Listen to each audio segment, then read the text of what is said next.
இனிமே கண்ணை மூடிட்டு கடலை எண்ணெய் வாங்கலாம்.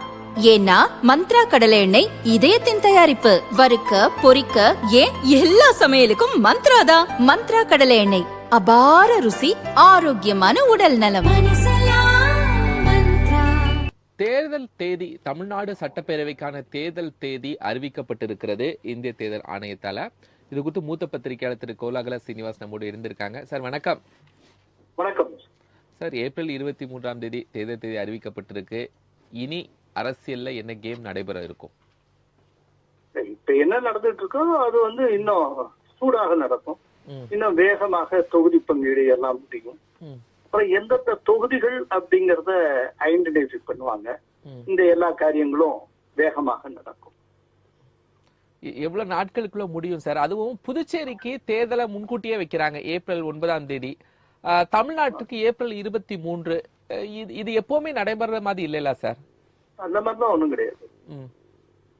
ஏன் தமிழ்நாட்டுக்கு தள்ளியும் போயிருக்கு எத்தனையோ தடவை. எல்லாமே இருக்கு. இன்னொரு புதுக்கோட்டை, புதுச்சேரியும் தமிழ்நாட்டையும் எப்படி கம்பேர் பண்றீங்க? புதுச்சேரியும் சிட்டி ஸ்டேட். தமிழ்நாடுங்கிறது கிட்டத்தட்ட 5 கோடி வாக்காளர்களுக்கு மேல் கொண்ட மிகப்பெரிய மாநிலம். அங்க இப்போ தமிழ்நாட்டுல சித்ரா பௌர்ணமி ஃபெஸ்டிவல், அழகர் ஆத்துல இறங்குறது, இப்ப சவுத்ல நடைபெறது ஃபெஸ்டிவல்ஸ், எத்தனையோ விஷயங்களை மனதில் வச்சு அவங்க டிசைட் பண்ணிருப்பாங்க. அதனால இந்த தேர்வு தள்ளி போச்சுங்கிற மாதிரி தான் நான் சொல்லவே மாட்டேன். இங்க இதுக்கு முந்தின எலெக்ஷன்ஸ்ல எப்ப நடந்திருக்குங்கிறத பாருங்க. இப்ப 2001 மே 10 எலெக்ஷன் நடந்தது. 2006 தேர்தல் மே 8 நடந்தது.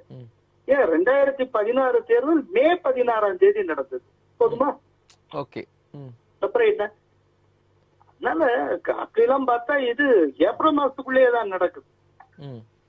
என்ன ஃபர்ஸ்ட் வீக் நடக்கிறதுக்கு பதிலா கடைசி வீக்கினுடைய தொடக்கத்துல நடக்குது. ஏப்ரல்லையே தாண்டலையே. என்ன பெரிய டிஃபரன்ஸ்? இன்னொன்னு எப்ப நடந்தாலுமே சரி, கவுண்டிங் மே 4 தானே. சார், இப்போ இதுக்கப்புறமா கூட்டணி பேச்சுவார்த்தை எல்லாம் வேகமா இருக்கும். தொகுதிகள் இதெல்லாம் தொகுதி பங்கீடு, அதாவது இப்பவே ஓரளவு எத்தனை தொகுதி என்ன ஏதோ ஒரு ஐடியாவுக்கு வந்திருப்பாங்க. இனிமேல் வேகமா என்ன நடக்கும்னா அனௌன்ஸ்மெண்ட்ஸ் வேகமா. இனி யாருக்கு வரைக்கும் அனௌன்ஸ்மெண்ட்ஸ் இல்லாமல் மறைமுக பேச்சுவார்த்தை, தனியார் தெரிவிக்கிறது, இந்த மாதிரியா நிறைய இருக்கு இல்லையா? இனிமேல் எல்லாமே வெளிப்படையா வர ஆரம்பிச்சு. இனி வேகம் அப்படின்னா வேட்புமனு தாக்கல் செய்வதற்கான நாட்கள் அது வரைக்கும் நகருமா, இல்ல அதுக்கு முன்னாடியே வந்துடும் நினைக்கிறீங்களா சார்? இல்ல, ரொம்ப சீக்கிரமாவே வந்துடும். பீகார்ல காங்கிரஸ் இடம்பெற்றிருந்த அந்த மகாகட்பந்தன் வேட்புமனு தாக்கல் பண்றதுக்கு முத நாள் வரைக்கும் பேசிக்கிட்டே இருந்தாங்க. கடைசி வரைக்கும் உடன்பாடே வரல. கடைசியில வேட்புமனு தாக்கல் பண்ற அன்னைக்கு கூட அவங்களுக்குள்ள தொகுதி பங்கீடே முடியல. அப்புறம் ஒவ்வொரு கட்சியும் தனித்தனியா நாங்க இவ்வளவு தொகுதியில போட்டியிட போறோம்னு அறிவிச்சுட்டாங்க. ஒரே கூட்டணி, ஆனா கூட்டணியில கட்சிகள் தனித்தனியா அறிவிச்சாங்க. அப்படி அறிவிச்சு கடைசியில பாத்தீங்கன்னா ஒரு 12 தொகுதியில ஒரே கூட்டணியில இருக்க அந்த மகாகட்பந்தன் கூட்டணி கட்சிகளே ஒன்றை எதிர்த்து ஒன்று போட்டியிட்டன. இதெல்லாம் பீகார்ல நடந்த காட்சிகள். பட் அந்த மாதிரிலாம் தமிழ்நாட்டுல நடக்கிறதுக்கு வாய்ப்பு இல்ல. எப்பவுமே தமிழ்நாட்டுல அப்படி நடந்ததும் கிடையாது. அது இந்த பக்கம் கூட்டணியா இருந்தாலும், டிஎம்கே கூட்டணியா இருந்தாலும் சரி, இல்லாட்டி ஏடிஎம்கே தலைமையிலான கூட்டணியா இருந்தாலும் சரி, அந்த மாதிரி குழப்பம் எப்போதுமே தமிழ்நாட்டில் ஏற்பட்டது. நான் முதல் கேள்வியா உங்கள்கிட்ட வச்சுதான், ஏதாவது கேம் சேஞ்சிங் ஏதாவது இருக்குமா சார்? கேம் எப்படி ஆரம்பிக்கும்னு கேட்டேன். இனி கேம் சேஞ்சிங் ஏதாவது இருக்குமா? இல்ல, நீங்க கேம் சேஞ்சிங்கிறதுக்கு பதிலா கேம் எப்படி ஆரம்பிக்கும்னு கேட்டீங்களா, கேம் எப்படி முடியும்னு கேட்கலாம். சரி சார், கேம் எப்படி முடியும் அப்படின்னா நான் என்னுடைய பார்வையில சொல்றேன்.